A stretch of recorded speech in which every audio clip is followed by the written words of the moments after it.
3월 24일 수요예배 나오신 우리 성도님들을 환영합니다. 축복합니다.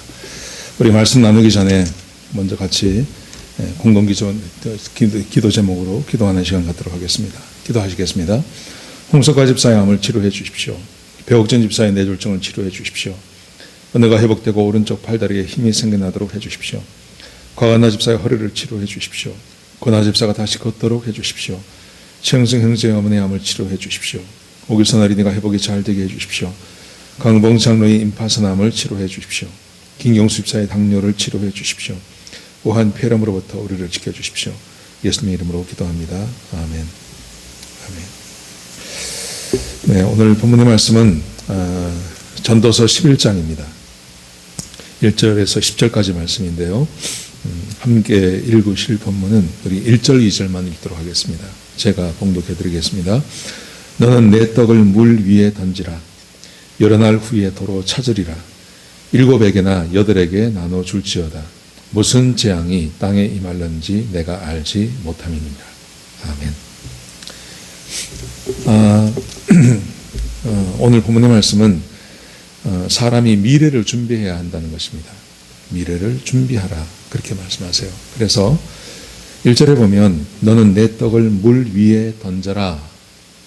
물 위에 떡을 던진다는 말은 이게 뭐 소모하는 것처럼 보이고 또 쓸 수 없게 하는 것 같지만 그 말이 아니라 이렇게 되어 있습니다. 여러 날 후에 도로 찾으리라. 흘러가는 강물 위에 떡을 던지는 것도 언젠가 내가 거기에 혜택을 받는다. 그런 말이 되겠습니다. 그래서 2절에 보면 이렇게 말씀하십니다. 7에게나 8에게 나누어 줄지어다. 무슨 재앙이 땅에 임할는지 내가 알지 못함이니라. 내가 떡이 있을 때 그 떡을 7명, 8명 여러 사람에게 나누어 주면 우리는 장래를 모릅니다. 우리는 미래를 모르는데 무슨 재앙이 나에게 임해서 내가 다른 사람에게 떡을 빌어먹어야 할 그런 상황이 되면 내가 언젠가 도와주었던 그 7명이나 8명 중에 한 사람이 나를 돕게 될 거다. 이런 말씀이죠. 그래서 미래를 준비하라는 말입니다. 여러분, 그런데 오늘 본문의 말씀을 잘못 이해하면 사람이 먹고 살고 또 사람이 살아가는 것을 위해서 미래를 준비하라는 말 같습니다. 그런데 본문 11장을 쭉 읽어보면 그런 의미가 아닙니다. 그런 의미가 아니고 반드시 미래를 준비해야 되는데 그 미래라는 것이 우리가 생각하는 무엇을 먹을까, 무엇을 입을까를 위한 준비가 아니라는 거죠. 왜냐하면 예수님께서 아주 미래를 잘 준비한 어리석은 부자에 대한 비유를 말씀하셨습니다. 부자가 얼마나 열심히 농사를 짓고 장사를 했는지 여러 해 쓸 물건을 쌓아놓지 않았습니까? 그래서 여러 해 쓸 물건을 쌓아놓고 이제 걱정 없이 살 수 있겠다 하고 생각했을 때 예수님께서 내가 오늘 밤 너의 영혼을 거둘 건데 그러면 네가 준비한 것이 네 것이 되겠느냐 그렇게 말씀하지 않습니까? 그래서 여기서 특별히 우리 전도서 11장에서 말하는 미래를 준비하라는 말은 단순히 우리가 생각하는 돈을 준비하고 먹을 것을 준비하고 살 집을 준비한 그것을 말하는 것은 아닙니다. 자, 심판을 준비하라는 말입니다. 자, 5절을 보세요. 9절을 보세요. 9절에 보시면 이렇게 기록되어 있습니다. 청년이여 내 어릴 때를 즐거워하며 내 청년의 날을 마음에 기뻐하여 마음에 원하는 길들과 내 눈이 보는 대로 행하라. 그러나 하나님이 이 모든 일로 말미암아 너를 심판하실 줄 알라. 사람이 미래를 준비하는데 특별히 사람이 어떻게 살 것을 생각해서 준비하는 게 아니라 사람이 반드시 준비해야 될 것은 심판이라고 말씀하십니다. 하나님이 이 모든 일로 말미암아 너를 심판할 줄 알라. 그래서 10절에 보시면 그런즉 근심이 내 마음에서 떠나게 하며 악이 내 몸에서 물러나게 하라. 어린 때와 검은 머리의 시절이 다 헛되니라. 사람이 준비해야 될 것은 심판을 준비하라고 말씀하십니다. 그래서 오늘 본문의 말씀에 보시면요, 좀 오해, 이 본문이 참 어렵습니다. 쉬운 말 같은데 어렵고 우리가 생각하는 것하고 좀 다릅니다. 자, 다시 보세요. 9절에 보시면 청년이여 내 어릴 때를 즐거워하며 내 청년의 날들을 마음에 기뻐하여 마음에 원하는 길들과 내 눈이 보는 대로 행하라. 그러나 네 마음대로 한번 살아보라 이 말이죠. 네 마음대로 한번 살아보는데 그러나 하나님께서 너를 심판하실 것은 기억해야 된다. 이렇게 말합니다. 여러분 이 말이 우리가 오해할 수 있습니다. 9절 말씀을 잘못 오해하면 어떻게 되냐 하면 네가 원하는 대로 살면 청년의 때에 사람이 원하는 대로 살아가면 반드시 하나님의 심판을 받게 돼 있고 그 심판의 결과는 아주 최악이라는 거죠. 그렇기 때문에 하나님의 심판을 생각하고 네가 원하는 대로 하지 마라. 이렇게 교훈하는 것처럼 생각할 수 있습니다. 여러분 그런데 오늘 본문의 그 원어적인 의미는 어떤 의미를 갖는 거냐 하면 이겁니다. 자, 지금까지 솔로몬이 계속해서 했던 말이 있습니다. 어떤 말이냐 하면 사람은 먹고 마시고 수고하는 가운데 낙을 누려야 돼요. 이 말을 했습니다. 계속해서 이 말을 지금까지 강조하고 있었습니다. 어떤 먼 미래에 큰 계획을 잡아놓고 그 계획을 위해서 인생을 쫓아가는 인생이 되지 말고 사람은 일상의 삶을 살아가는 매일매일의 삶을 살아가는 먹고 마시고 수고하는 중에 마음에 낙이 있어야 된다. 솔로몬이 지금까지 그렇게 해서 강조했습니다. 그러므로 말입니다. 오늘 9장에서 말하는 것이 우리가 생각하는 것과 좀 달라야 됩니다. 뭐냐 하면 청년 때에도 먹고 마시고 수고하는 중에 기쁨을 누릴 줄 아는 사람이 되어야 한다는 것입니다. 자, 보십시오. 내 어릴 때를 즐거워하며, 자, 어린 때, 내가 어릴 때, 내가 젊은 시절에 마음에 기쁨이 있어야 한다 이 말이죠. 그 다음에 내 청년의 날들을 마음에 기뻐하여, 젊은 시절에도 마음에 기쁨이 있어야 됩니다. 내 마음에 원하는 길과 내 눈이 보는 대로 행하라. 네가 원하는 삶, 네가 원하는 대로 살아가는데 그 안에도 기쁨이 반드시 있어야 한다는 것입니다. 이게 어떤 의미를 갖는 거냐 하면 상식적으로 대부분의 사람들이 청년이 원하는 대로 하면 그러면 심판의 대상이 된다고 생각합니다. 그런데 오늘 본문이 청년이 우리에게 말하는 것은 이것입니다. 솔로몬이 우리에게 말하는 것은 이것입니다.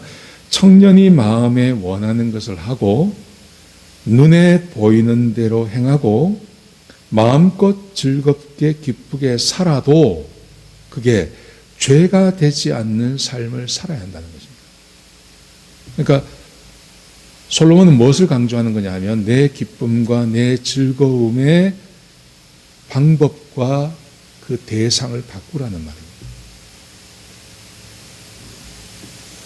이 세상에서 하나님을 모르는 청년들이 있습니다. 그 청년들은 대부분 마음에 원하는 것을 하고 눈에 좋은 것을 행하면 다 죄가 됩니다. 그게. 그런데 예수 믿는 사람들은 마음에 원하는 것을 하고 마음이 눈에 보이는 것을 좋아하는 것을 따라해도 죄가 되지 않는 것으로 바꾸라는 말입니다. 그래야 먹고 마시고 수고하는 중에도 기뻐할 수 있는 거죠. 기쁨의 대상을 바꾸고 기쁨의 방법을 바꿀 것을 우리에게 요구하고 있는 겁니다. 청년의 때 그렇게 하라고 말합니다. 대부분의 젊은 우리 형제자매들은 젊었을 때 내가 원하는 것과 하나님께서 원하는 것이 다르기 때문에 그 안에서 갈등하지 않습니까? 여러분 그런데 지금 이 솔로몬이 우리에게 주고 있는 교훈은 이것입니다. 하나님께서 기뻐하시는 것을 청년 때부터 할 수 있어야 된다는 말이에요. 청년 때부터 눈에 좋아하는 것은 하나님께서 좋아하는 것이어야 되고 내 마음에 기뻐하는 것은 하나님께서 기뻐하시는 것으로 바꿔야 된다 이렇게 말합니다. 그래야 먹고 마시고 수고하는 중에 기쁨과 만족을 누리며 살아갈 수 있는 것이죠. 청년의 때라고 해서 무조건 범죄하고 죄 짓는 것으로만 우리의 마음을 열어놓았다가 중년이 되고 장년이 되어서 바꾼다는 것은 성경이 말하는 교훈이 아닌 것 같아요. 성경이 우리에게 주고 있는 교훈은, 우리에게 늘 주고 있는 교훈은 그렇지 않다는 거죠. 성경은 젊은 사람이나 연세가 드신 분들이나 다 똑같이 마음에 좋아하는 것도 하나님께서 좋아하시는 것, 눈에 좋아하는 것도 하나님께서 좋아하시는 것으로 우리의 삶을 조정해 나가는 것이 매우 중요하다고 말씀하십니다. 예, 이 말에 전적으로 동의합니다. 그리고 실제로 그렇게 살아가는 사람들이 세상에 많이 있습니다. 자, 그러기 위해서는요, 저 보세요. 10절에 보시면 이런 말씀이 있습니다. 그런즉 근심이 내 마음에서 떠나게 하며 악이 내 몸에서 물러가게 하라. 어릴 때와 검은 머리의 시절이 다 헛되니라. 여기서 근심이 내 마음에서 떠나가게 하고 악이 내 마음에서 떠나게 된다. 이 악은 좀 이해가 됩니다. 근데 근심이란 말이 무슨 말일까요? 근심이란 말은 이런 말입니다. 우리 마음에 분노, 원한, 원수 맺는 것, 악감정, 이런 것이 우리 마음에서 떠나가게 해야 된다. 그렇게 말씀하십니다.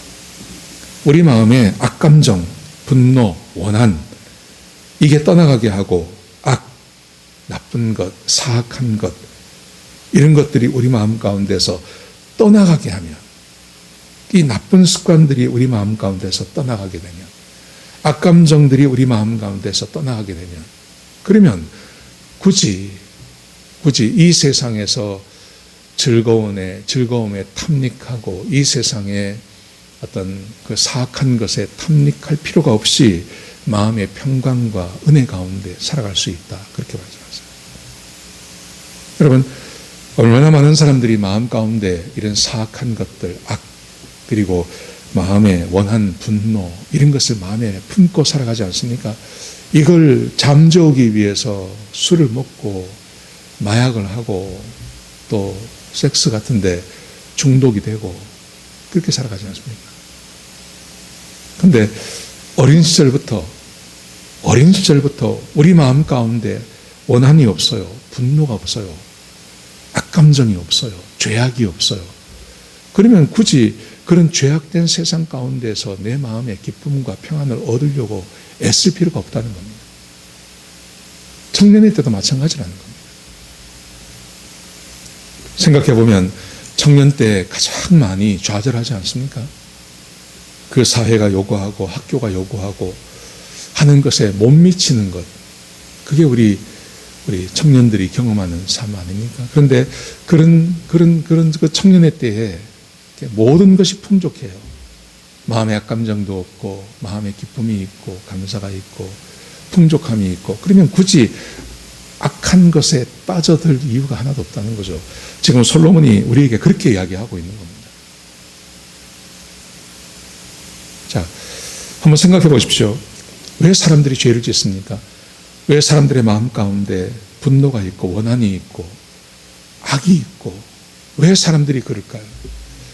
오늘 본문의 말씀해 보시면요, 그런 이유가 딱 한 가지가 있어요. 그게 어떤 거냐 하면 사람의 능력에 한계가 있는 거예요. 사람이 원하는 것은 100입니다. 근데 자기 능력은 10밖에 되지 않아요. 그러면 90의 갭이 있습니다. 근데 그 90을 채울 방법이 없는 겁니다. 그래서 사람들은 분노하고 화내고 죄를 짓는 것입니다. 자, 보세요. 3절에 보시면요, 이렇게 기록되어 있습니다.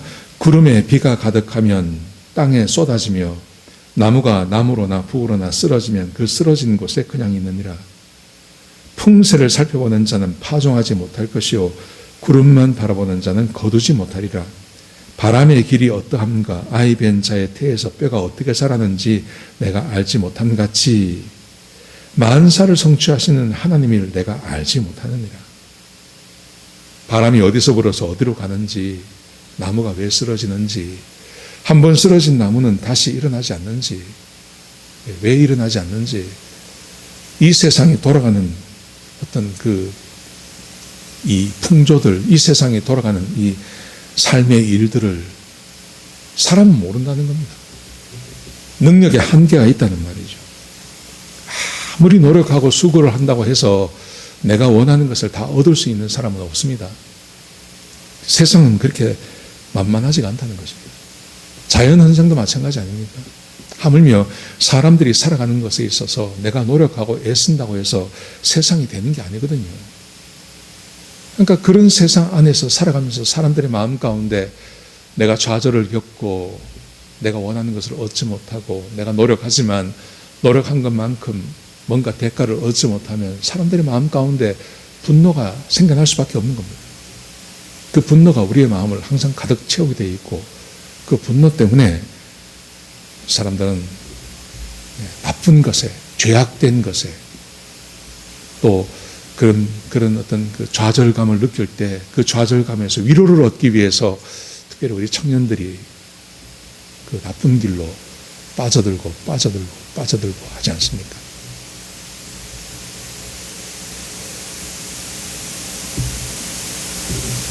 세상은 내가 원하는 만큼 내가 일한다고 내가 최선을 다한다고 세상이 내가 원하는 것을 다 주는 건 아닙니다. 원래 세상이 그렇습니다. 제가 오래전에 봤던 한 사람들 중에 이런 이야기를 들었어요. 이분이 장교, 한국에서 육군 장교로 근무를 했습니다. 그래서 그 1999년도에 그 장교로 있으면서 1999년도에 그 하이닉스 반도체 주식이 바닥에 있을 때 뭐 어떻게 돈을 좀 모아가지고 한 5억을 투자를 했답니다. 그때. 근데 5억을 투자했는데 말입니다. 하루 만에 이 사람이 그 주식에서 얼마를 벌었냐 하면 1억 7,500만 원을 벌었어요. 하루 만에. 그러니까 이 사람은 굉장한 정보력이 있고 아주 뛰어난 사람이죠. 하루 만에 주식에 투자해서 1억 7,500만 원을 벌었어요. 이 사람이 전역 후에 전역을 한 다음에 주식 투자에 아주 올인을 합니다. 근데 투자하는 것마다 잘 됐습니다. 그래서 전역한 지 막 1, 2년 만에 2003년도에 20억 자산가가 되었습니다. 지금부터 20년 전 아닙니다. 20억이면 지금 뭐 40억이 넘는 돈이죠. 한 5, 60억 되는 돈이죠. 굉장한 자산가가 되었습니다. 얼마나 돈을 많이 벌었던지 그때 자기 고향에다가 부모님을 위해서 아파트를 사주었어요. 그리고 이제 이 사람이 이 주식은 이 속도가 늦다. 돈을 버는 속도가 늦다고 생각하는 겁니다. 굉장히 머리도 좋고 판단력도 빠르고 정보력도 있고 이러니까 이 사람이 어디에 손을 댔냐 하면 카지노에 손을 댄 거예요. 카지노는 이 돈 돌아가는 주기가 아주 짧지 않습니까? 주식보다 훨씬 짧으니까 여기서 이제 한번 결판을 보겠다고 생각한 겁니다. 그래서 이제 거기 뛰어들었습니다. 근데 잘 안 돼요. 잘 안 돼요. 그래서 몇 년 안 가서 그 20억 벌었던 거 다 날렸습니다. 그러니까 다 날리고 나니까 이분이 마음에 한이 맺히는 거죠. 아니, 주식은 그렇게 내가 돈을 벌었는데 이 카지노는 왜 안 되냐는 거예요. 그래가지고 이분이 어떻게 했냐면 PC방에 들어가가지고 카지노를 연구한 겁니다. 카지노 연구해가지고 자칭 카지노 타짜가 됐어요. 그 카지노의 메커니즘을 다 깼다는 거예요. 그걸 다 알아냈다는 거예요. 그래가지고 이분이 다시 투자를 하고 했습니다. 안 됩니다. 그러면 되겠습니까? 그게 안 되죠. 돈 다 날리고 자기 재산까지 옛날에 부모님 사드렸던 그 아파트까지 싹 다 날렸죠. 싹 다 날리고 결국은요, 이 사람이 2007년도에 노숙자처럼 살다가 인생의 한을 품고 이분이 자살했어요, 자살. 그 신문에 났습니다. 이 사람 이야기가. 기가 막히죠. 마음이 얼마나 한이 많겠습니까? 아주 쉽게 번 돈. 때가 잘 맞았는 거죠. 때가 잘 맞아서 아주 쉽게 돈을 벌었습니다. 그래서 뭐 인생이 그렇게 풀릴 줄 알았습니다. 그러니까 이 주식은 이 돈이 돌아가는 주기가 너무 짧다고 생각해가지고 너무 길다고 생각해서 아예 이제 카지노에 들어가서 자기 그 머리 믿고 연구해서 타짜가 됐으니까 내가 카지노에서 한번 돈을 벌어보겠다 했는데 웬걸 돈 다 잃어버리고, 돈 다 잃어버리고 지병 얻고 노숙자들로 살다가 야산에서 약 먹고 자살해버렸어요. 마음에 한이 있는 거죠. 마음에 한이 꽉 찬. 인생이 좀 자기의 어떤 그 능력대로 자기가 원하는 대로 풀려나가면 좋겠는데 인생이 그렇게 만만하지가 않지 않습니까? 인생이 그렇게 안 풀려가거든요. 그러니 얼마나 마음에 한이 많고 그 한을 풀기 위해서 약 먹고 죄 짓고 그렇게 살다가 인생 끝나버렸다.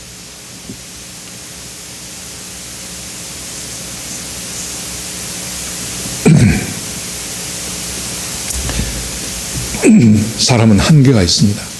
사람의 능력에 한계가 있습니다. 아무리 뛰어난 사람도 인간의 능력에 한계가 있습니다. 사람은 영원하지 않습니다.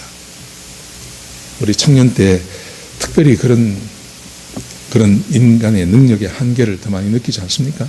그 한계 아래 한계를 뛰어넘지 못하는 인상. 그래서 사람들은 좌절하고 쓰러지고 막 죄에 탐닉하고 자기를 즐겁게 해주고 말초적인 것에 마음을 팔고 인생을 거기에 허비하고 우리 청년들이 이렇게 살아간다는 거죠.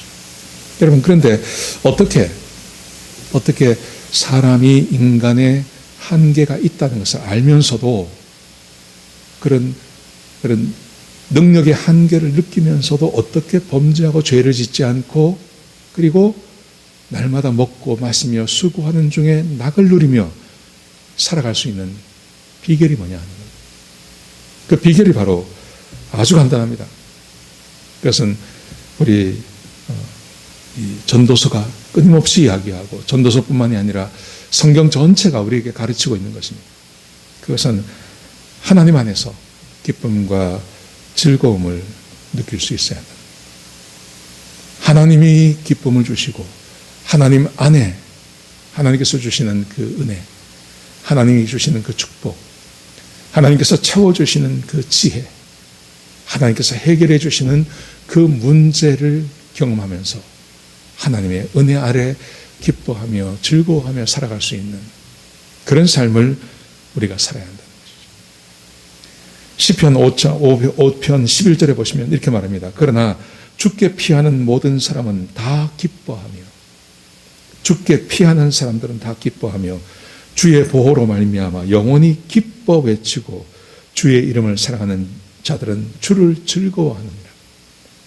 하나님께 피하는 사람들에게 하나님께서 기쁨과 즐거움을 주신다고 말씀하고 계십니다. 청년의 때 해야 될 일이 뭡니까? 청년의 때 하나님을 기억하고 하나님 앞에 가서 하나님이 주시는 문제 해결을 경험해 봐야 된다. 그래야 세상 사람들이 문제, 능력의 한계를 느끼는 사람들이 세상에서 기쁨을 쫓아가고 죄악 가운데 탐닉하는 것을 벗어날 수 있다는 거죠.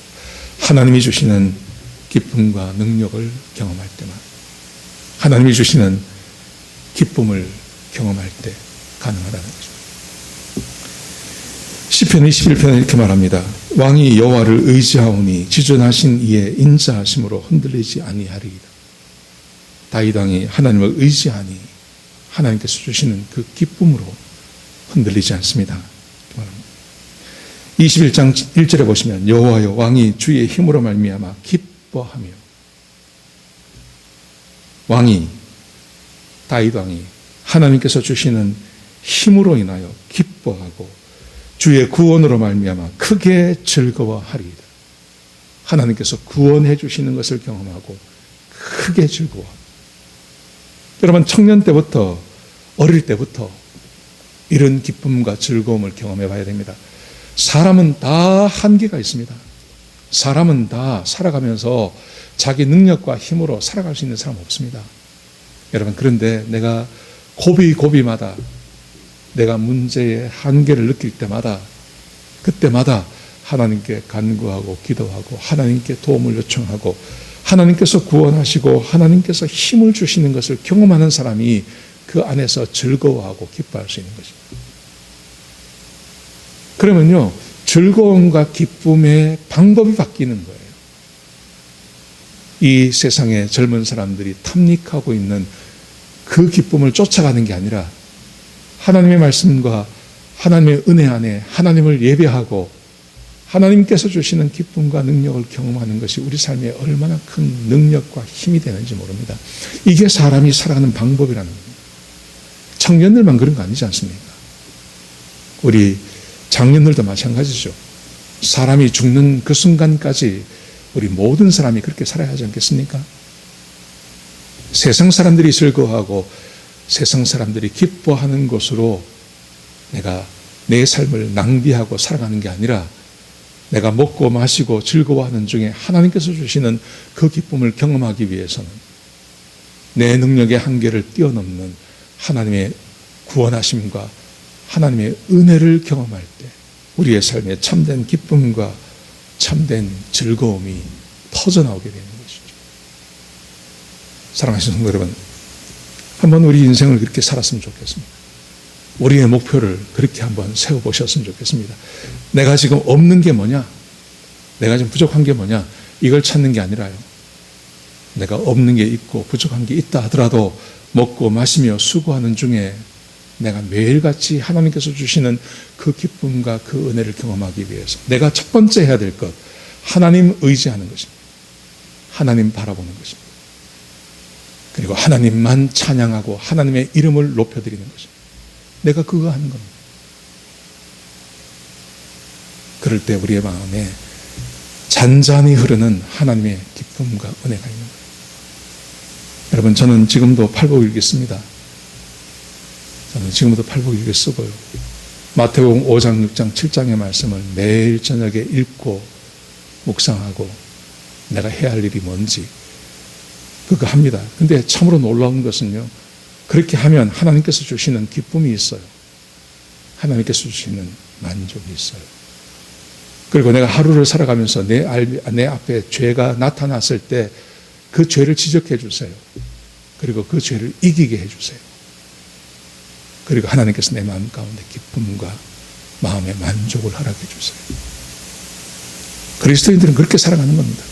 그렇게 하루하루를 살아가는 것입니다. 그럴 때 우리 안에 기도가 터져나오고 내가 기도하고 간구하는 것에 하나님께서 응답하시고 축복하시는 거죠. 사랑하시는 성도 여러분, 우리 세상 사람들이 즐거워하는 것으로 즐거워하지 마시고 세상 사람들이 기뻐하는 것으로 기뻐하지 마십시다. 또 이 세상 사람들이 즐기는 것에 탐닉하지 마십시다. 하나님이 주시는 그 기쁨과 하나님께서 주시는 그 즐거움으로 여러분의 삶을 채워나가시는 그런 하루하루가 되시기를 주의 이름으로 축복합니다. 같이 한번 기도하시겠습니다. 아버지 하나님, 귀한 말씀 주셔서 감사합니다. 하나님, 세상 사람들과 다른 기쁨을 가지고 살게 하여 주옵소서. 먹고 마시고 수고하는 중에 기쁨을 누리라고 말씀하셨습니다. 하나님 아버지의 말씀에 순종하고 주님을 사랑하며 하나님을 경외하는 자에게 주께서 구원해 주시고 주께서 은혜를 주시겠다 약속해 주셨습니다. 그 은혜와 그 구원하심으로 우리의 삶이 늘 만족해하며 하나님 앞에 기쁨으로 살아가는 주의 백성들이 되게 역사하여 주옵소서. 3일 동안도 주의 은혜 가운데 지내게 하시니 감사합니다. 남은 3일 하나님의 은혜 가운데 하루하루를 살아가게 하시고 세상과 이겨서 승리하는 주의 백성들이 되게 역사하여 주옵소서. 주님 감사합니다. 예수님의 귀하신 이름으로 간절히 기도드렸습니다. 아멘.